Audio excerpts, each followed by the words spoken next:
পুরাতন মালদার শাহপুর সেতু মোড় থেকে হঠাৎ করে টোটো স্ট্যান্ড তুলে দেওয়ার প্রতিবাদে আন্দোলনে নামলেন শাহপুর এলাকার টোটো চালকরা। সেতু মোড় সংলগ্ন এক মাঠে সমবেত হয়ে বিক্ষোভ দেখালেন মঙ্গলবার।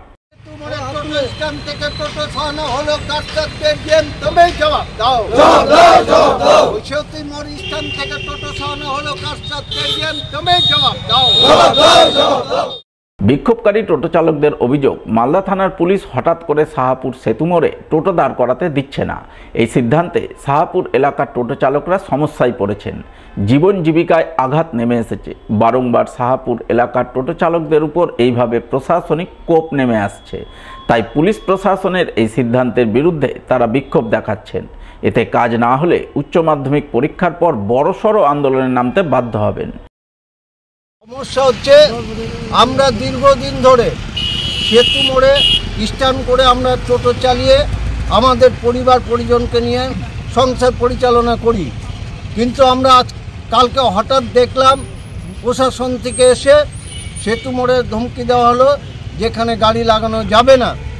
আমরা জানি না এটা কেন হলো, এবং আজকে আমরা যখন সেতু মোড়ে গাড়ি লাগাচ্ছি, প্রশাসন থেকে সেতু মোড়ে আমাদের গাড়ি লাগাতে নিষেধ করা হয়েছে, এবং কার স্বার্থে হয়েছে জানি না, কিন্তু এতগুলো টোটো যে আমরা লাগাই, পরিবার পরিজনদের নিয়ে আমরা সংসার চালাই, কিন্তু আজকে আমরা যাব কোথায়, কি করব, এটা আমরা দিশাহীন হয়ে পড়েছি। তাই এই যতক্ষণ আমাদের এই ব্যবস্থা না করা হবে, আজ থেকে আমরা একটা আন্দোলনের রাস্তায় যাব, এবং দরকার পড়লে উচ্চ মাধ্যমিক চলছে, তারপরে আমরা আন্দোলনে নামবো। আমরা এখানে কোনো টোটো লাগাতে দিচ্ছি না, এবং এখান থেকে কোনো প্যাসেঞ্জার যাবে না। সম্প্রতি মালদার বিভিন্ন প্রান্তে ছেলেধরা গুজব ছড়িয়েছে। সেই গুজবের জেরেই মঙ্গলবার সন্দেহজনক এক বয়স্ক মহিলাকে ছেলেধরা সন্দেহে আটকে রাখলেন এলাকাবাসী। এই ঘটনাকে কেন্দ্র করে এদিন সাময়িক চাঞ্চল্য উত্তেজনা তৈরি হলো পুরাতন মালদা পৌরসভার 2 নম্বর ওয়ার্ডের বাঁশহাট এলাকায়। ঘটনার খবর পেয়ে ঘটনাস্থলে ছুটে গেল মালদা থানার পুলিশ। আটক মহিলাকে উদ্ধার করে নিয়ে গেল থানায়। পাশাপাশি গোটা ঘটনা খতিয়ে দেখতে শুরু করলো তদন্ত। আমি ওখানে আমার মেয়েকে নিয়ে বসেছিলাম, আমার মেয়ের কাছে গিয়েছিল, এবার আমার মেয়েকে বাড়ির ভিতরে পাঠিয়ে দিলাম। তারপরে ওই ওখান থেকে চলে আসলো, এইসব কিছু বাচ্চা নদীর ধারে খেলছিল, সে নদীর ধারে নামলো। বাচ্চাগুলোর পিছন পিছন আমি নিজে দেখেছি দাঁড়িয়ে, বাচ্চাগুলোর আমি কিন্তু দাঁড়িয়ে দাঁড়িয়ে দেখছি যে কি করছে দেখি। বাচ্চা তখন মা আসলো, বাচ্চাগুলোকে নিয়ে গেল, উঠে চলে আসলো। গোটাই পুরো বাচ্চাটিতে ঘুরলো, বাচ্চাটি ঘুরে ওই বাচ্চা, তখন আমরা জিজ্ঞাসা করলাম, আমার শাশুড়ি মা আর আমি জিজ্ঞাসা করলাম যে তুমি কি করতে এখানে এসো, তো কিছু বলে না, শুধু হাসছে, মুস্কি মেরে দিয়ে চলে গেল, দিয়ে যখন দৌড়ে পালিয়ে গেল। সেদিনটা আমরা সন্দেহ ধরে রেখেছি যে ছেলে ধরা। ব্যবসা ক্ষেত্রে ব্যবসায়ীদের নিরাপত্তা সুনিশ্চিত করতে এবং শহরে মাদক দ্রব্যের অবৈধ ব্যবসা বন্ধ করতে বিশেষ উদ্যোগ নিল ইংরেজবাজার থানার পুলিশ।